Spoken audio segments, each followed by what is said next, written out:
आसूद ग्रामस्थ मंडळाचे माजी अध्यक्ष प्रकाश शिर्के यांचे निधन, आसूद गावावर शोककळा।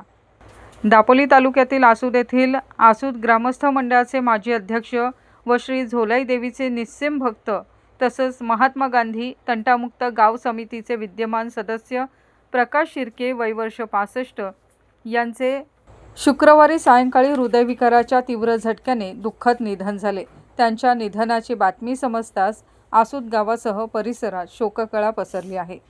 प्रकाश शिर्के यांनी ग्रामस्थ मंडळाचे अध्यक्ष म्हणून कार्य करताना गावाच्या सामाजिक, धार्मिक आणि विकासात्मक उपक्रमांमध्ये मोलाचे योगदान दिले आहे। श्री झोलाई देवी मंदिराच्या विविध धार्मिक कार्यक्रमांमध्ये त्यांचा सक्रिय सहभाग असे। तसेच महात्मा गांधी तंटामुक्त गाव समितीचे सदस्य म्हणून गावातील सामाजिक सलोखा आणि वादविवाद सामंजस्याने सोडवण्यासाठी त्यांनी उल्लेखनीय कार्य केले। त्यांच्या अचानक जाण्याने ग्रामस्थ, मित्रपरिवार आणि त्यांच्या नातेवाईकांमध्ये हळहळ व्यक्त होत असून एक कर्तव्यदक्ष, मनमिळावू आणि समाजाभिमुख व्यक्तिमत्व हरपल्याची भावना व्यक्त केली जात आहे।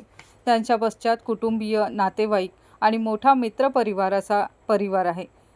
त्यांच्या निधनाबद्दल विविध सामाजिक, राजकीय व धार्मिक क्षेत्रातील मान्यवरांनी श्रद्धांजली अर्पण केली आहे।